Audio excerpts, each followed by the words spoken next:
Good afternoon. Welcome to plenary number 4 of the Association of Justice and Treatment Professionals conference.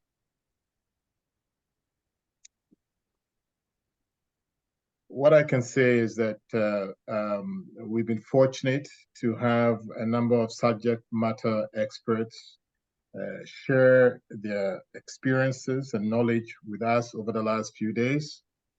And that is the type of space that the Association of Justice and Treatment Professionals is trying to create. As much as we try to create an environment to help us all learn and optimize the successes that we can achieve in our respective programs, we do not necessarily endorse any comments that are made by subject matter experts, except to say that we believe that they have knowledge that is worth discussing and knowledge that is worth sharing.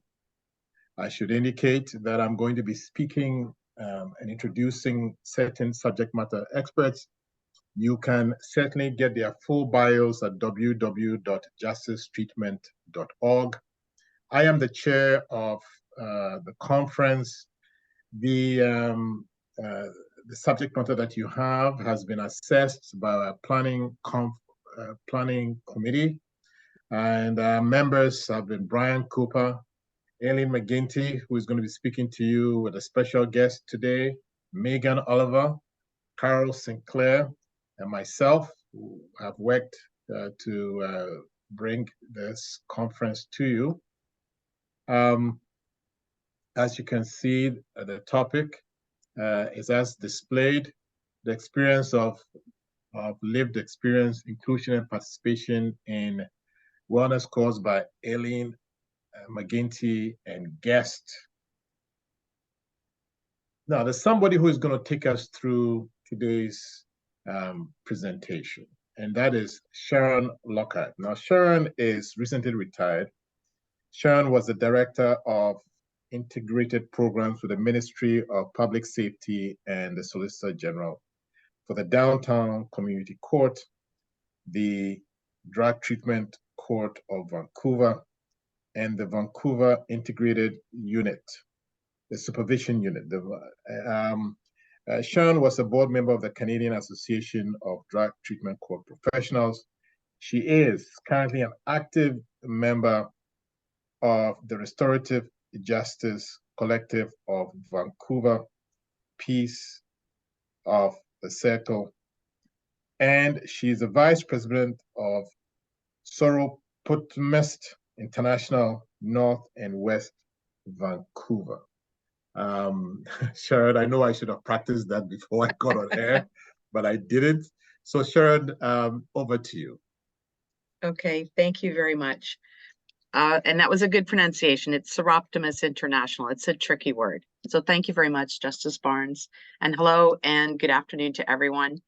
As mentioned, I'm Sharon Lockhart, and on behalf of the Association of the Justice Treatment Professionals, I want to extend a warm welcome to everyone today for our presentation, which is entitled Experiences of Lived Experience, Inclusion and Participation in Wellness Courts. So just before I introduce our amazing speaker and guest, I would like to start off by acknowledging the land that I'm coming to you from today, the unceded, traditional, and ancestral territories of the Coast Salish people, the Squamish, Musqueam, and Tsleil-Waututh nations here on the West Coast in Vancouver. If you have any questions during the presentation, if you could please put them into the Q&A section at the bottom of your screen. Please don't put them in the chat. I'll be focusing on that, and then towards the end of the presentation, we'll have time for to get to your questions. Okay, so our speaker today is Aileen McGinty, a senior Crown attorney working with the Dartmouth Wellness Court in Nova Scotia. She is trained as both a lawyer and a psychologist in the UK and spent 3 years working in acute psychiatry. She's been involved in mental health advocacy for over 20 years. Currently is the chair of the National Council for Persons with Lived Experience and sits on the national board of the Canadian Mental Health Association. Her work in the mental health field has led to many opportunities around the world, including in Australia and New Zealand, and obviously here today, so we're lucky to have her. And she also teaches in the criminology department at St. Mary's University in Halifax. I'm going to let you introduce your guest, but please join me in welcoming Aileen McGinty to the platform. Over to you. Thank you very much, Sharon. So thanks for that amazing introduction. And this is my guest who's with me here today, Makira Armstrong. Now, Makira is, we'll be talking more with Makira in a little bit later in the presentation. She was one of the graduates from our mental health court program a few years ago. So, and she's spoken at different conferences and things. So yeah, we'll be talking to Makira in a wee while. Make sure you've got lots of questions for her. She likes that.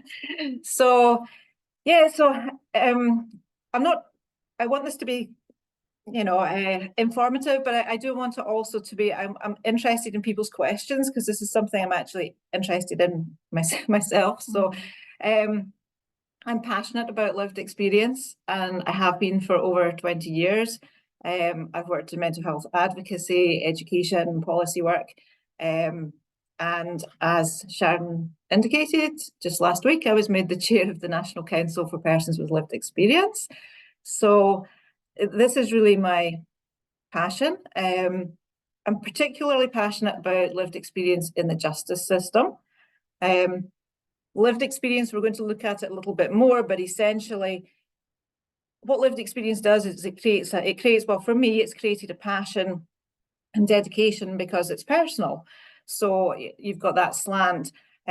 My passion derives from my own experiences, like 1 in 4 or 5 of you, depending on which statistic you believe. Watching the presentation, I have lived with mental health diagnosis. I've got diagnosis of bipolar 1 disorder, and there have been times in my life when I've been very ill. Like most people with mental illness, most of the time, absolutely fine. But there's been some tough times as well. And during one of those times, I'm starting with my own experience, during one of those times when I was in my late 20s, early 30s, I did become involved in the criminal justice system, not as a lawyer, as an accused person. And as somebody who lived in a small rural community in Scotland, and I worked at the time in private practice as a lawyer in the same small remote community, that was really, really difficult. So as a lawyer in that situation, I had people now, it was 20 years ago, so I hope things have changed, but there's still some stigma out there. I had colleagues that would cross the street to avoid speaking with me. It was like, it was almost like mental illness was catching. You don't want to go there, you know. But in terms of the criminal justice perspective, I know it's very real to me. I know how it feels to feel like I'm being targeted by the police. I know the shame of appearing in court. This is my experience, not everybody will experience it the same. I know that the feeling that my side of the story might not be believed, because after all, I'm the one who's ill, and there's an inherent power imbalance, obviously, in the courtroom. I know the frustration at how slow the criminal justice system can be at times. I know the frustration of the endless rules that have to be followed. I always felt there was an assumption that I was guilty. And the experience of having some of my freedoms taken away from me was traumatic. I think it's traumatic. And having to rely on others as somebody who's very independent, that did not sit well with me. And just the feeling of generally being defined by my negative actions. So, you know, it was a pretty traumatic time. There was a few positives. One was a colleague who was representing me and who believed that just because I was ill didn't mean that I couldn't do anything, and she encouraged me to do as much of the work as possible. So that was good. We didn't have a wellness court or any other specialised court in the north of Scotland. In fact, they still don't have any of them over there in the north of Scotland. But even if they had, I don't think I would have wanted involvement in it. Because at that time I saw these courts, well, from what I'd heard, I hadn't actually experienced it, but from what I'd heard, I thought they just perpetuated the stigma. I wouldn't have gone down that route. But having said that, I learned some things from my own experiences going through this about 20 years ago. that inform my work in Wellness Court today. So, you know, I could go on, but this isn't just about me. Suffice to say, one, for those lawyers out there who are wondering, I was never actually convicted of an offence.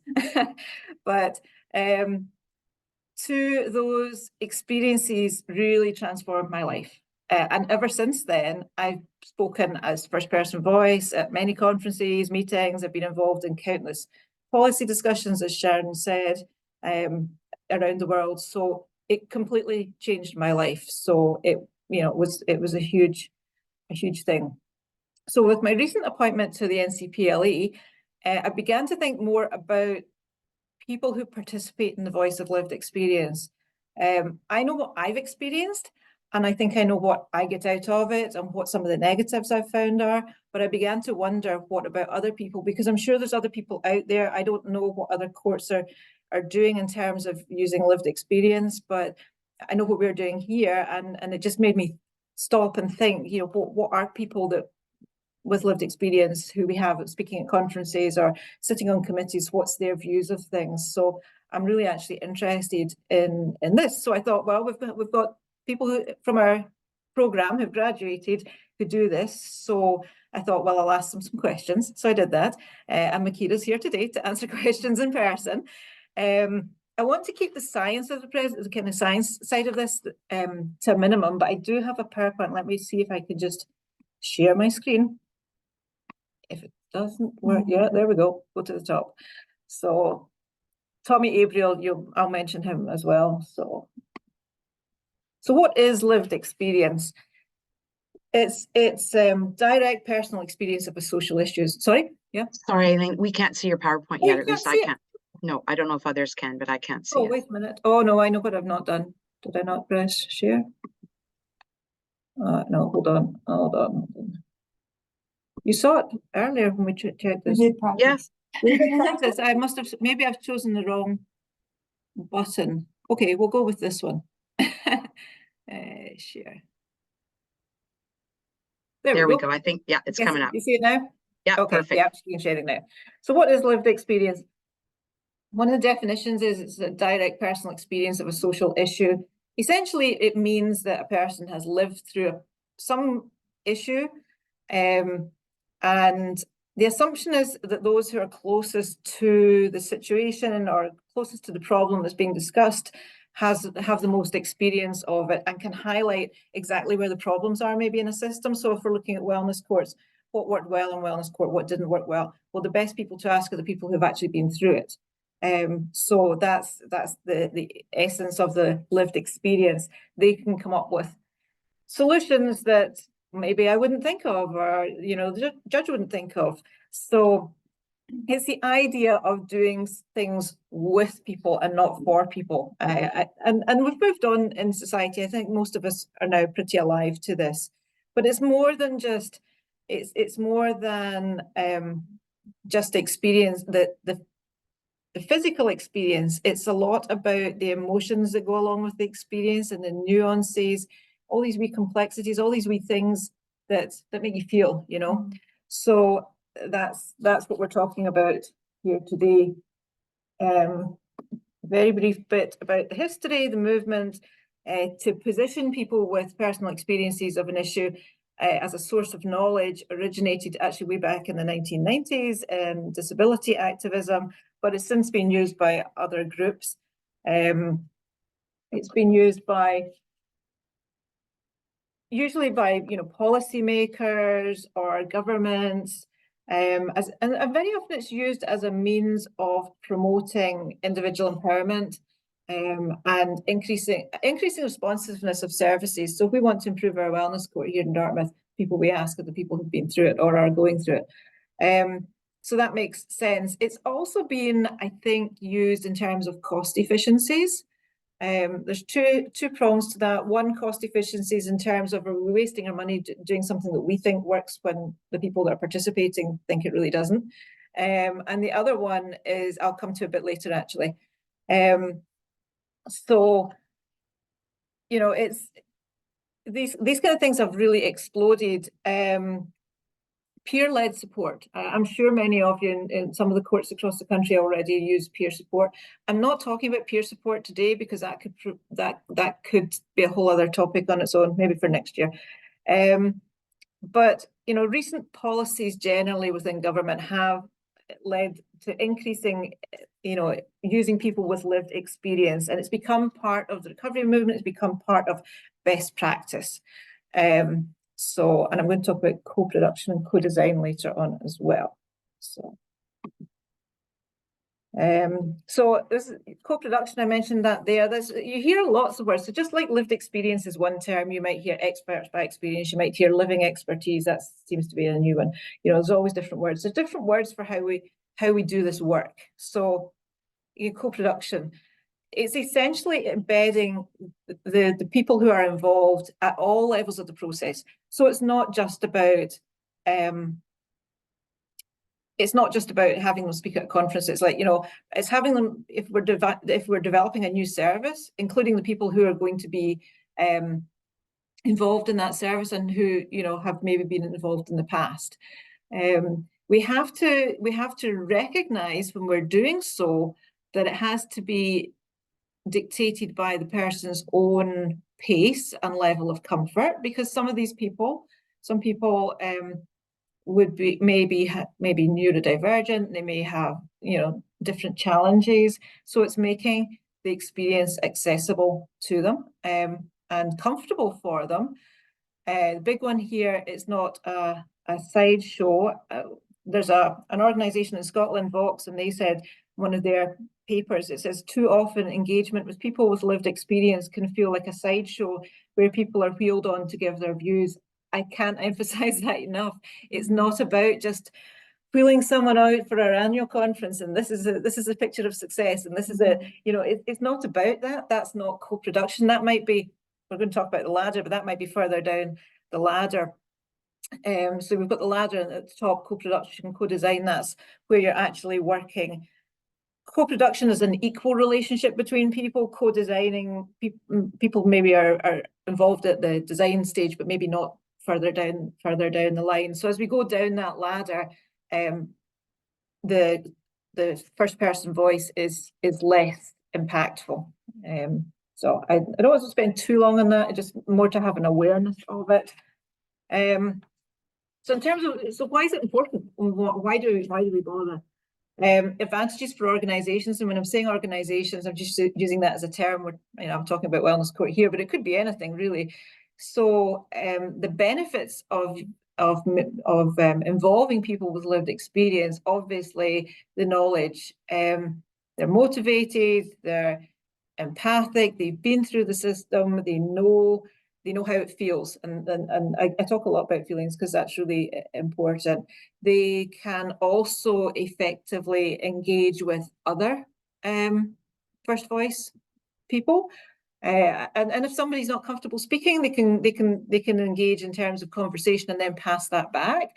So they can be very effective in terms of making that engagement. They've got credibility, they've been through it, so that's important. Fresh thinking, always welcome. So, somebody might say, Makira might say, hey, why did you not think of doing X, Y, Z? And so there's a real value in that. They may come up with solutions.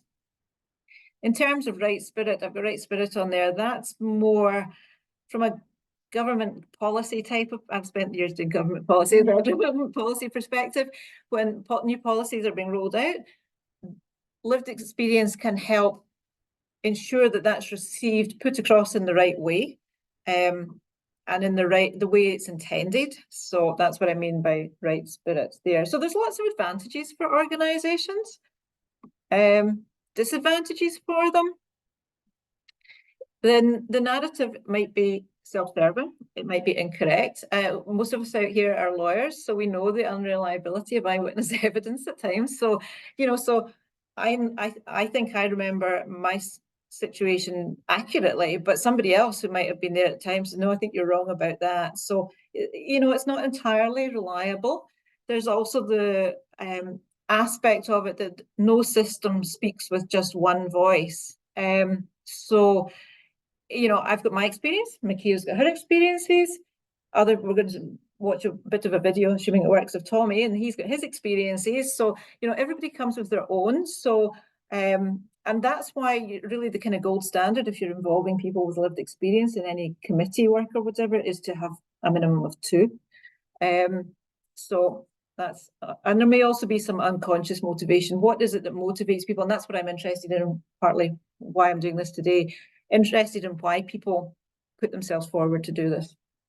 So you need to kind of be aware of that. I think I've switched this round.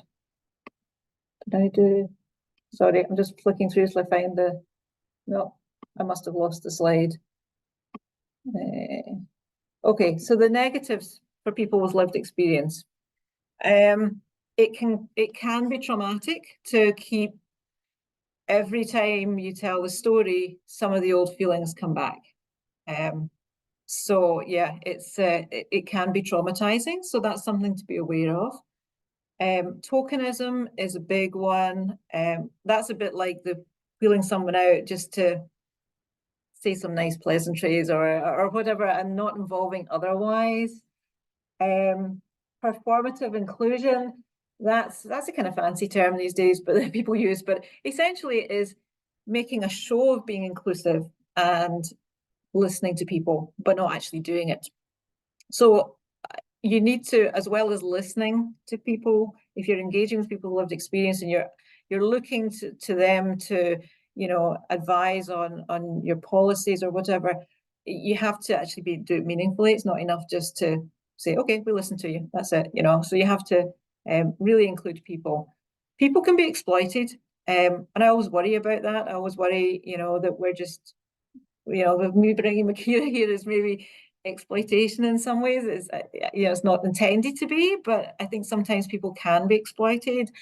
So you have to be careful of that, especially if people have, you know, intellectual challenges. It might make it difficult to just assess exactly how willing they are.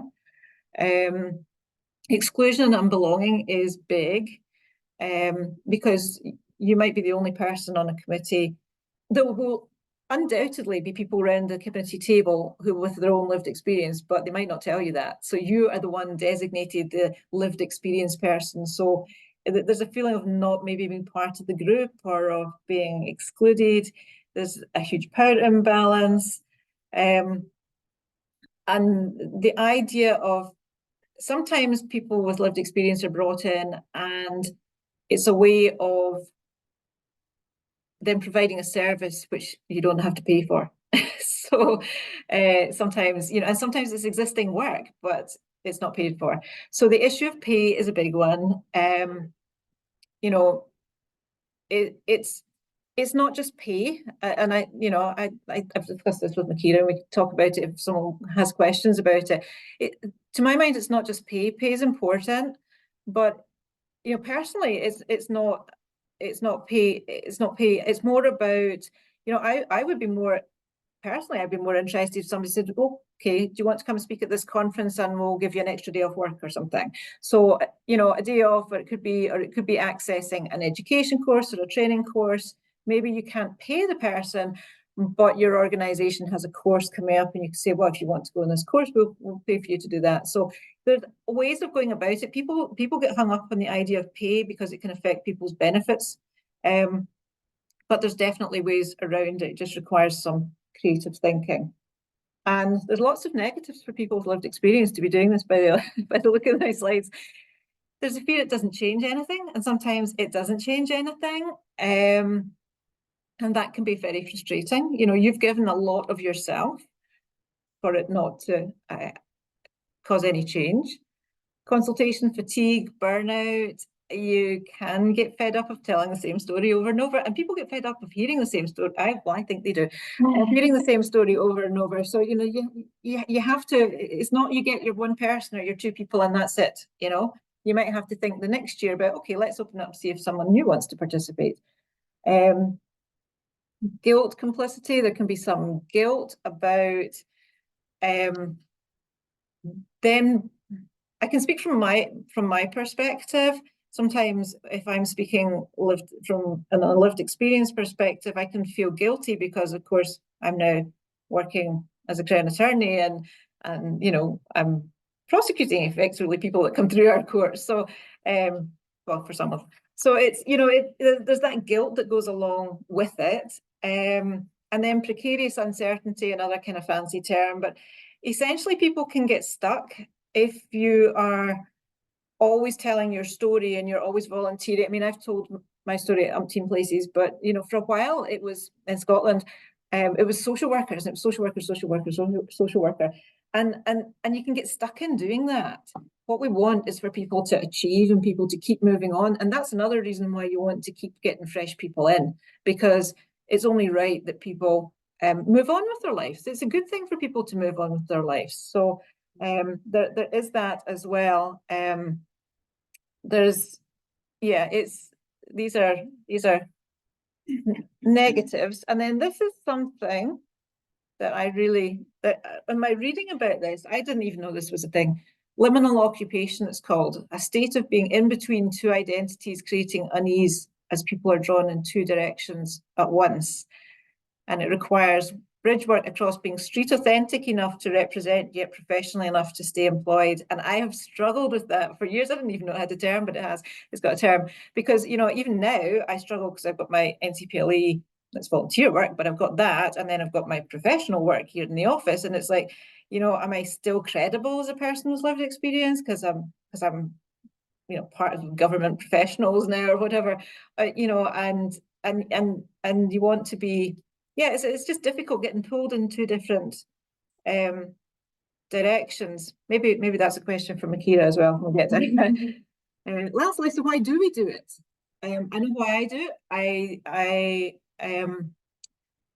One, I think it's important that where injustices have been done, that people have the ability to speak out about that. But that's how it started. Probably from a place of some anger, but I've continued to do it because people need to know that people with mental illnesses and addictions can and do recover and are normal members of society. So it's about getting people to understand that, and it is about using my experiences. And if my experiences can help anyone, then I'm good with that. You know, that's what it's about. So there's that positive self-identity, self-confidence, employability. It was huge for me because I was able to then move on, and you know, I've used it in interviews and stuff and said, yeah, I've done this, so I'm quite happy speaking to 300 people, you know, in a room. So there's a lot of skills you can develop as a person with lived experience participating in committees or whatever. Decreased sense of isolation, you don't feel as alone. It gives it some meaning and a purpose. I think I resonate probably with that one more than anything. It can promote a pro-social self-concept, so it takes you out, not necessarily takes you out, but it shows you a different way of being for some people than the place they've been. Almost always encourages others. Every time I speak, I have somebody at the end says to me, oh, you know, your story's so like mine, or you know, I think I could speak out, or you know, so it's really it does encourage others. Safety net, what was I going to say about safety net? I've got some notes here. I forgot what I was going to say about that. It can become a bit of a safety net in that it's protective. So I have to stay well to do all the things I do with CMHA and NCPLE and all these other things. So there's my motivation to stay well. That's kind of my safety net. So there's lots of positives. So I've talked a lot. So Tommy, let's see if I can get this video to work. I'm going to stop sharing I don't think it works on that. I'm going to stop sharing this screen. I think I've stopped sharing that one, and see if I can share. I can find it.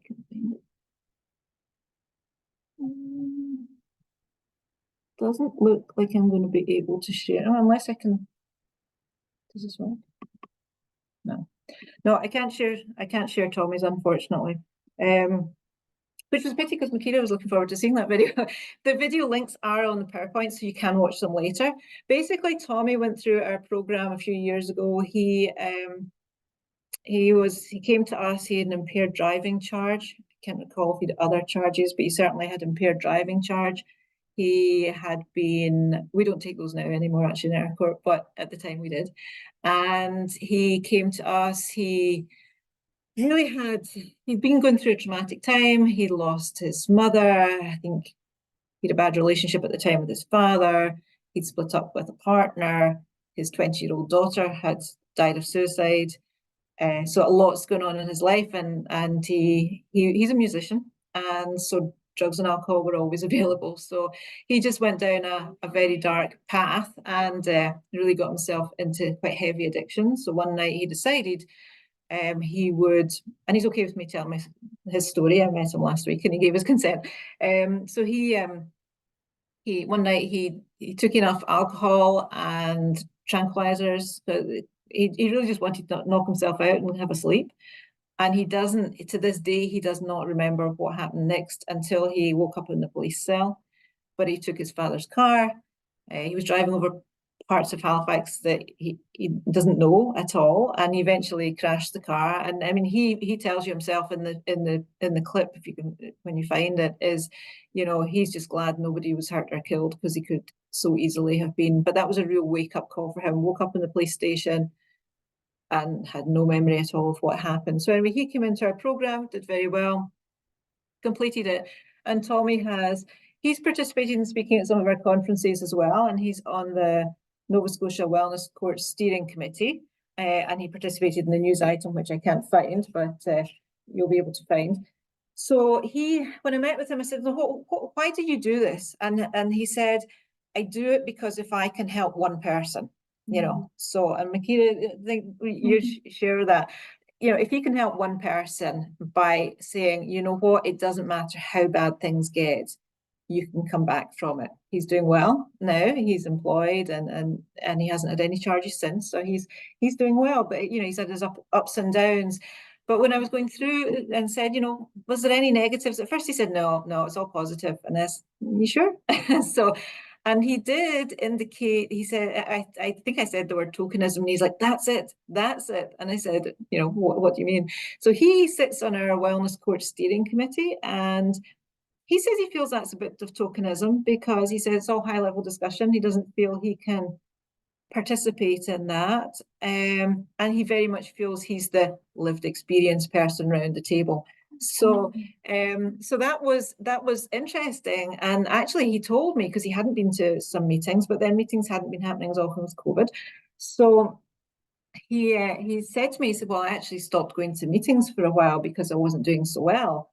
And then I felt terrible because something that's crossed my mind is if we're inviting people to tell us about their experiences, do we have some kind of ethical responsibility to respond to that or to look out for them? So then I felt terrible because I hadn't reached out to him. I just assumed it was because, you know, COVID time, we were online. I think if it'd been in person, I hope I might have done something, but I didn't, because I just didn't think. And he said, yeah, it was really tough. And I apologized. I said, if I'd known, I would have reached out. And I apologized for not doing so, you know. So that's something to be aware of. And I guess that only reinforced his sense of tokenism, like he wasn't important enough. Like if he didn't show up at meetings, nobody was going to reach out and say, Tommy, hope you're doing okay. We haven't seen you at the meetings lately. So so that was something he found kind of challenging. So now we still have these meetings. He's still a member of the group. So, you know, I'm thinking, how can we make things different? And I'm working on that with him, so we might make some changes. But essentially, that was his perspective. He still speaks. And he, like Makira, loves to speak about his experiences. So, anyway, let's see if the next video works. This one. Wait a minute. I think this is the one. I think Sharon said it didn't work on hers. We'll see. We're getting something. Oh, sorry. This is Tommy's. Watch Tommy's.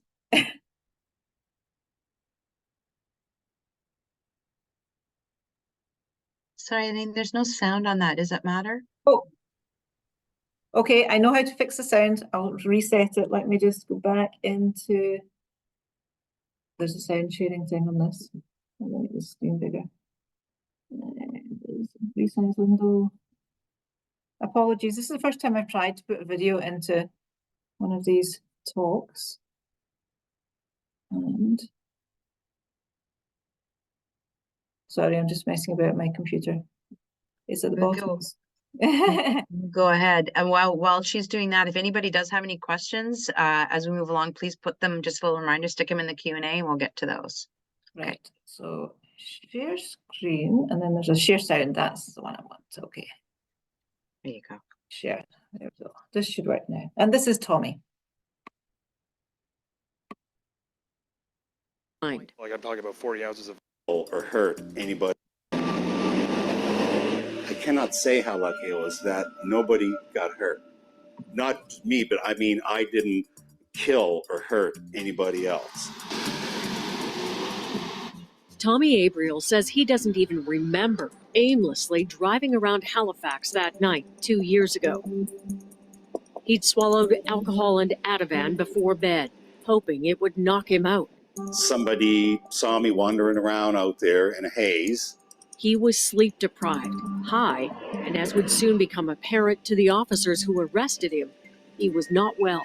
And my next cognizant memory was being on the floor at the Halifax police station with the two officers on top of me trying to help me not injure myself. Tommy has struggled most of his life with mental health problems, including severe anxiety. But the sudden death of his 20-year-old daughter, Alicia, is what he says pushed him to soothe himself with drugs and booze. Cannot begin to describe how low that I felt. And I just knew that I need something to bring me up to normal, not to get high, but I just want to have a normal life like everybody else. For the first time in his life, his mental health problems had him facing the prospect of jail. But his case was moved to a specialized court, one that finally forced him to get the intensive mental health support he needed. I had no idea of a court for mental health people. Like, I had no idea. Judges in Canada don't. I'm going to move it. Can you still hear me? You can still hear me, Sharon? Yeah. Can still hear you. I'm going to move it forward because we did an interesting thing with this when and apologies, we don't need to. Well, we actually brought in, and in this one, there's another guy who also went through our program. Sadly, he was not ultimately successful, but he's involved in this, and so I'll show you with the two of them. Ironically, on the same street where he says he spent his worst days. I've been homeless here. I've actually pushed a cart down Roby Street at one point in my life. Down this street? Yeah, collecting bottles on Sunday. What are my options, right? Like, I'm trying my best to get better. He'd gone from having a job and drinking with friends on the weekends to skin and bones and drinking virtually anything he could find. Like, I'm talking about 40 ounces of vodka a day. That's if I can afford it, because when I've been in my grid of being on the streets, it's like Listerine and hand sanitizer. Last year, drunk and desperate, he walked into this bank and demanded money for booze. He was now facing prison.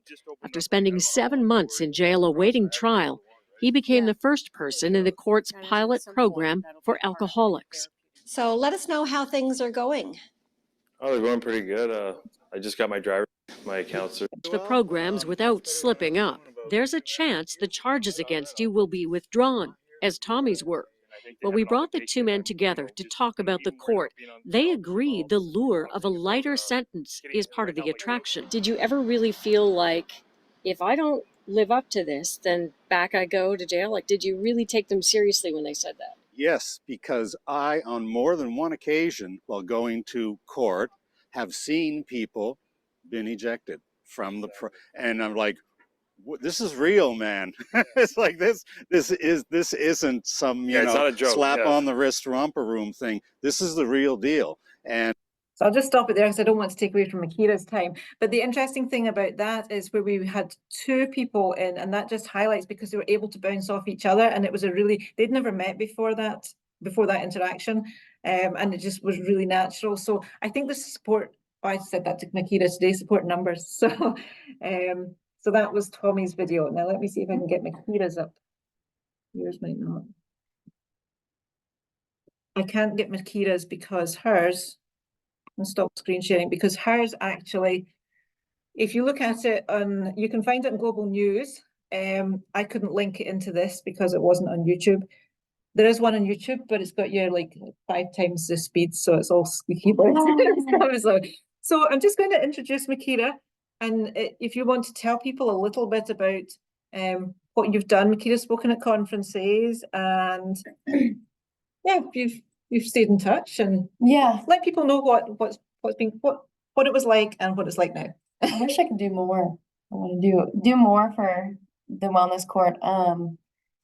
I wish I could give back. You can't really give back what they give. I mean, you do the work, but they give you the chance. But yeah, maybe just my experience kind of. Well, more about, well, why do you do this kind of thing? Like we're here. Speak out about it. Yeah, speak out about it. Yeah.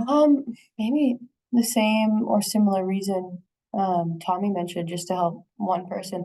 I think though, people, you know, who have a power in the system, whether it be lawyers or, you know, crowns or anyone who kind of has their hand in the situation, you know, I think it's really important that they're aware that there are situations like mine or Tommy's, and that there are people like me and Tommy, and you know, there really needs to be more done for those people in those situations.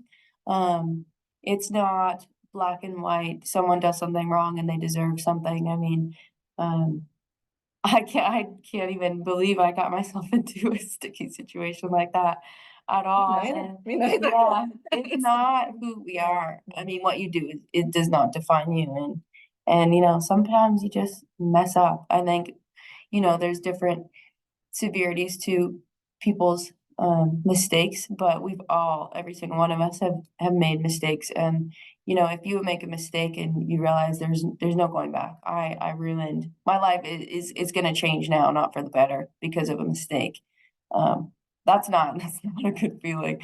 That's a dark place to be. So you know, I love speaking out about it. I kind of own who I am. I own my past and I own my future, and I think it's really important for people who, you know, can help individuals like me or in similar situations, if they can help them in the future. That's, you know, that impacts the future and that impacts people's lives. That's a big thing. Yeah, you might want to tell them. You could tell them a little bit about, if you're comfortable, Yeah, about your charges and what you're doing now. absolutely. So if you Google my name, feel free to do so. You'll be able to get out of that. It kind of, you know, the media made it sound like so my charges were break and enter, home invasion, so B&E, home invasion, assault, robbery, assault with a weapon. I never assaulted anyone, but I mean, if you look at someone and raise your fist, that's assault. And if you Google me and you look it up, they made it sound like I targeted someone and wanted their money and followed them home and entered their home to try and rob them. Now, my side of the story is I was in the store and I was with someone, maybe not the best crowd, but I was with somebody, and we had seen this man who we fully, strongly believed was taking pictures of little girls in a store. And I tell people that I think of myself as Batman. So I was going for the bad guy. No, that's not really accurate, but we did in fact follow him home. And I think once I was in the moment, I just didn't know how to get out of it.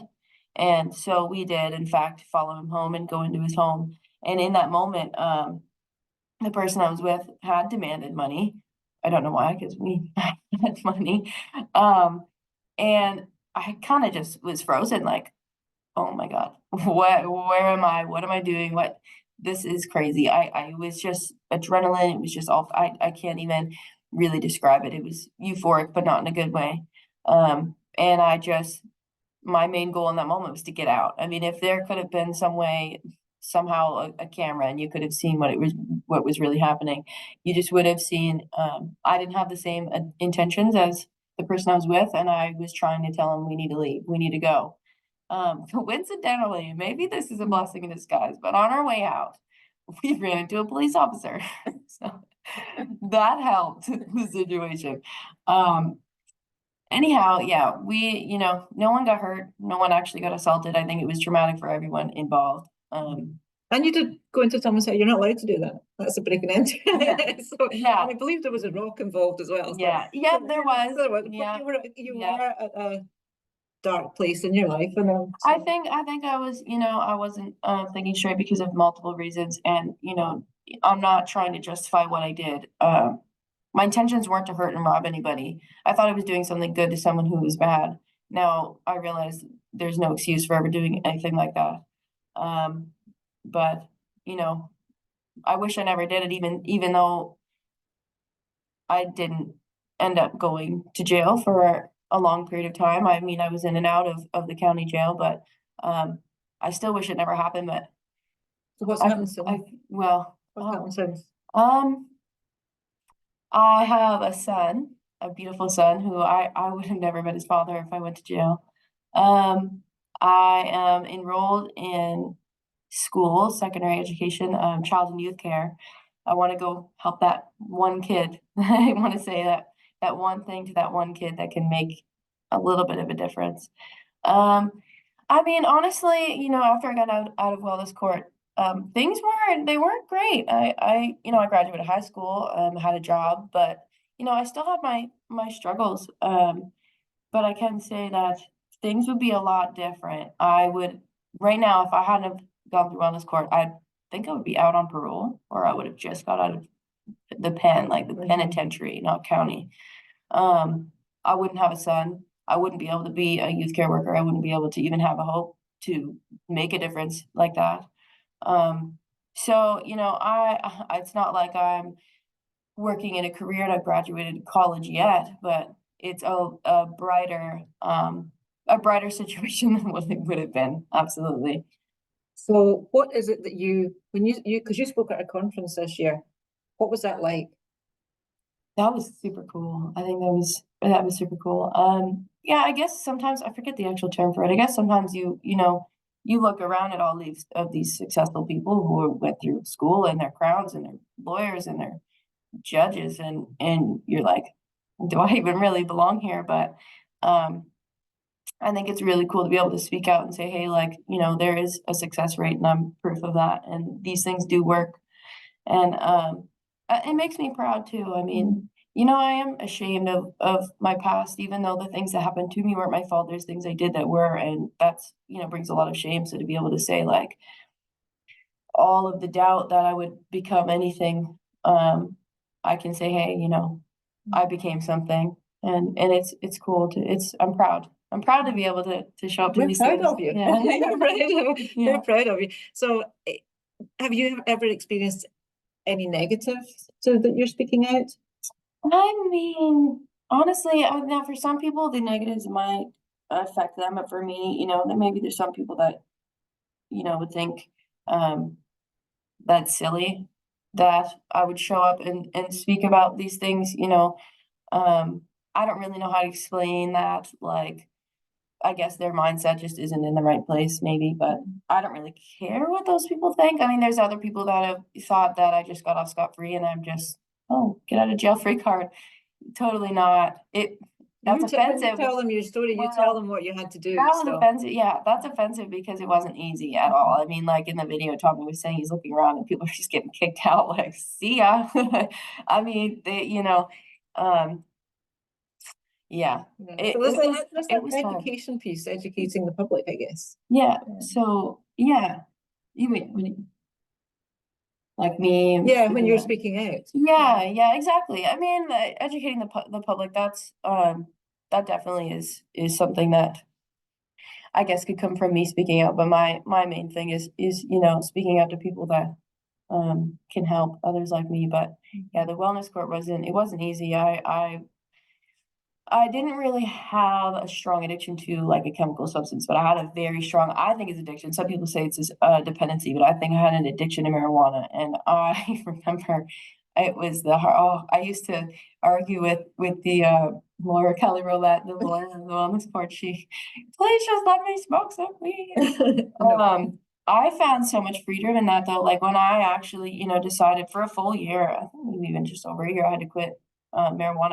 I've been free from it since, and that was, you know, that was kind of like a bondage, needing marijuana kind of thing.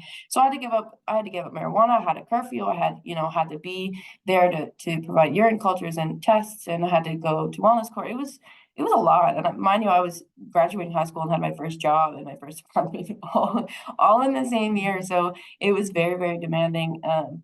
I've never been held to those standards before. So some days I wanted to give up, some days I wanted to break the rules, but I'm glad I didn't. I'm really glad I didn't. Yeah. So I don't know if we've got any questions, Sharon. Are there any questions out there? I don't think so. If anybody has, just pop them in right now really quick. I have a couple questions, but I'll wait. If anybody has some, just pop them in now. I'm just going to share the screen so that I can put up the, I'm going to put up our details. Is that's Okay. Well, it's just my contact details. So That would be great. Thank you. That's awesome. Yeah, so I guess maybe what I do have a couple questions, but I've also got some comments too, and I don't see any questions, so I'm going to take advantage of that. Okay. And maybe I'll just start with McCara, because you've just finished, and I was just listening to what you were saying, and I thought, you know, all the things that you've been through. I loved what you said, where you said, I own my part and I own my future. Absolutely love that, because that says so much, right? But was there, I'm just curious, a question for you. Was there something or maybe someone at a certain point in your journey along in the court, in the specialized court, where you thought, oh, I get it, or this person is, you know, you connected with, or was it just everybody and everything? Or was there something that for you that the light bulb went on and went, oh, okay, I can do this? My heart went out to some of the people that were applying or that were already in the court. I can't say I really made friends with anyone that was going through it. I think I was very tunnel vision on my goal. Now, I mean, I related to people that took it seriously, and I was frustrated with people who didn't, because I'm like, you're giving, you know, giving up such a good opportunity, and you know, I understand it's hard, but it's going to be harder if you don't do what they ask you to do. was it any members of the team, or was it just as a whole? Man, I love every member of the team. There's I walk in, you know, if I come in and do something for the wellness court, I'll walk into the courthouse and I'm like, oh, it feels like home. She said that today. She said, when she came up to my office, she said, it feels like coming home. In a weird way, it kind of feels like coming, you know, you moved out of your childhood, 10 years later, you come home to your childhood home. It's kind of what it feels like a little bit. That's fantastic.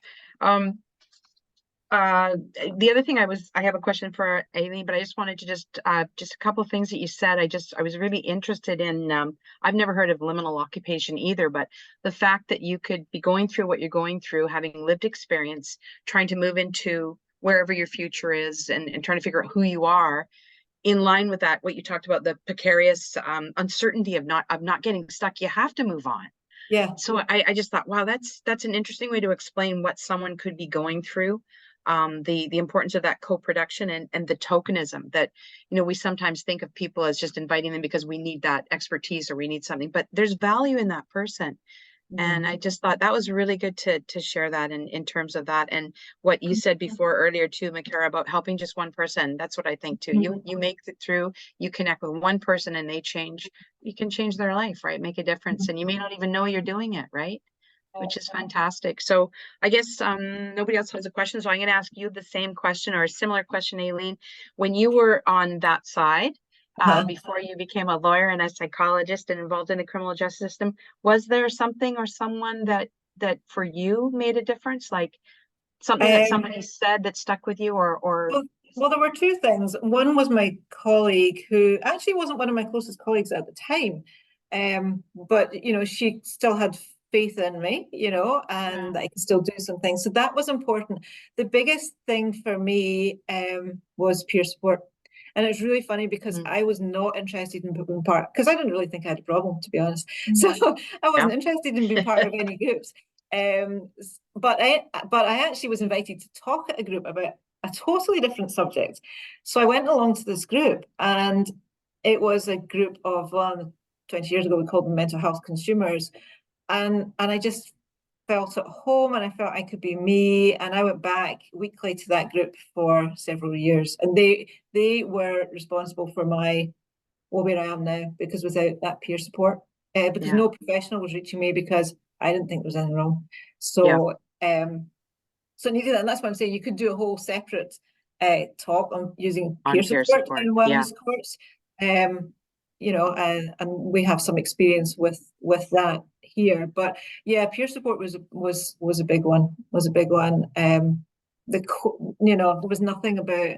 For all I said, I wouldn't have gone through a wellness court. There was nothing about regular court either that that helped. You know, other than my colleague that still believed in me. You know, it was.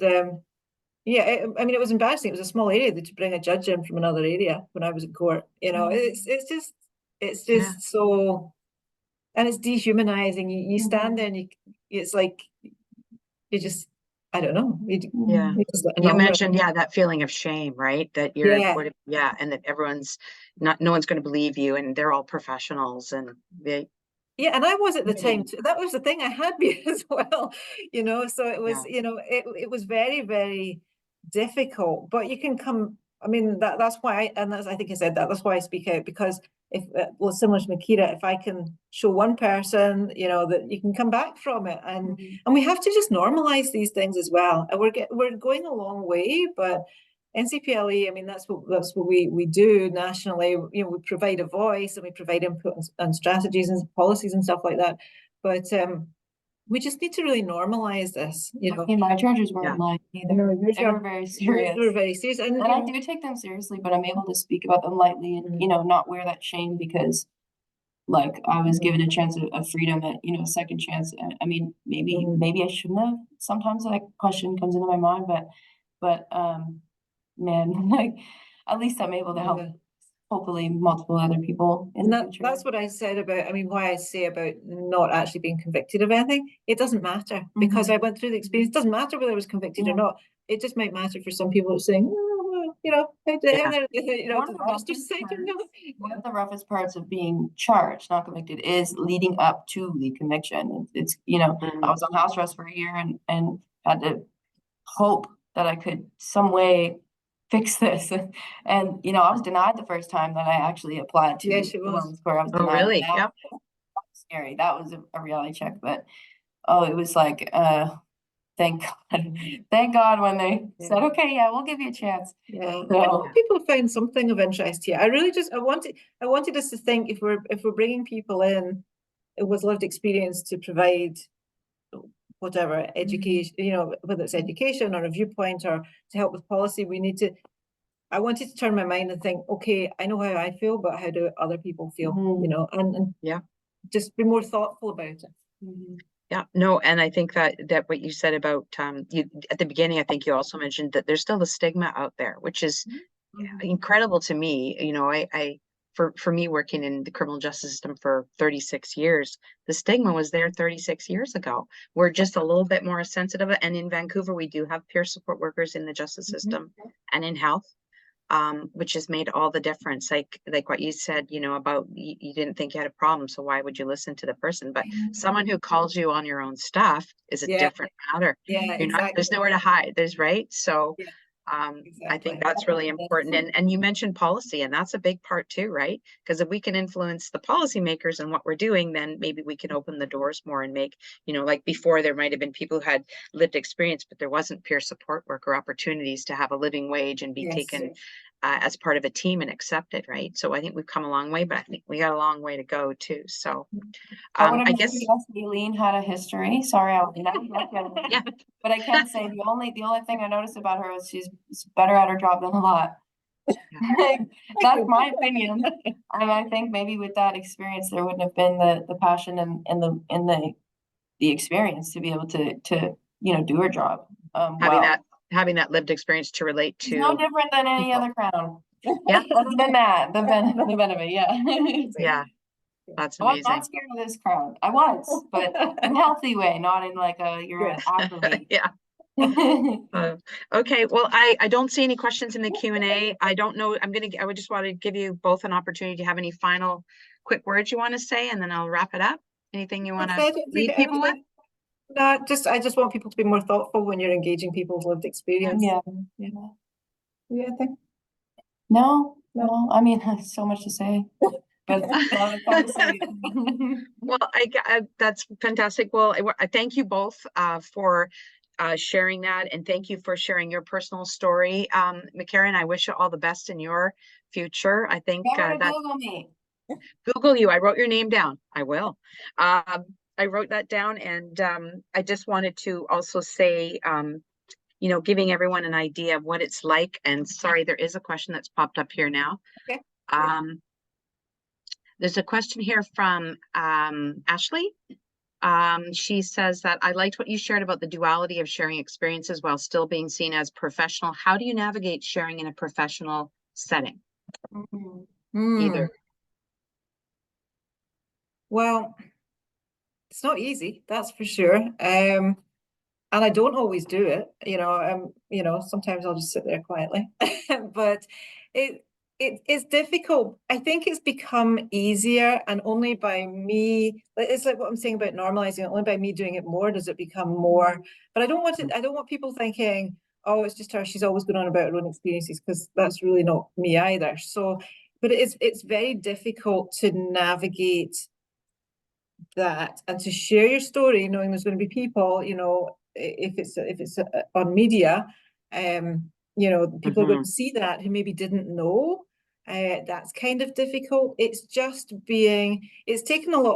probably taken 20 years of practice. I'm more comfortable with it now, but it was right at the start, it was really difficult. And to be, yeah, it's a tough one to navigate, but it's just being confident enough in yourself, and knowing when you're not comfortable. So there's situations I'll go into and I would not be comfortable sharing. It doesn't matter, you know, whether it's my profession at work or whether it's something else. I'll just not share. But it's tricky. I mean, I don't really have. I mean, I'm in a professional setting now, but I'm not the one who's in that profession. So, but maybe it's just a personality trait. I really don't. I don't care what anyone thinks. You know, if they think negatively of it, that's their problem. But I kind of own it, and I used to be ashamed. I used to be embarrassed, but now I just own it, and I think the success, you know, what happened after my not success, my success, I kind of wear that as like, hey, you know, not that it doesn't matter what I did, but I can just own it now without any shame, because my success, I can just say, hey, look. Yeah, to a certain extent, I think that's probably true for me as well. You know, you can say all the success for all these years now. Look at, you know, and helping all these people, and what you I certainly wasn't sharing when things weren't going well. Well, thank you both, and I hope for the person asked the question, I hope that answered the question for you.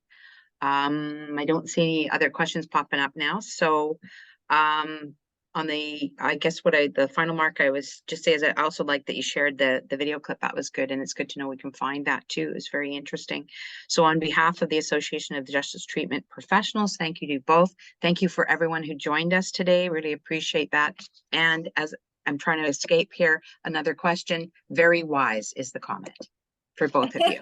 Thank you very much for that. Thank you, whoever said that. I might be Megan, I'm not sure. It doesn't, it's an address. Just a reminder that the session is recorded, so it'll be available on the association's website after the conference. And I just want to wish everyone all the best, happy holidays, however you celebrate that. And thank you for joining us, and have a nice afternoon, evening. Thank you. Thank you. Take care. Bye. Bye-bye.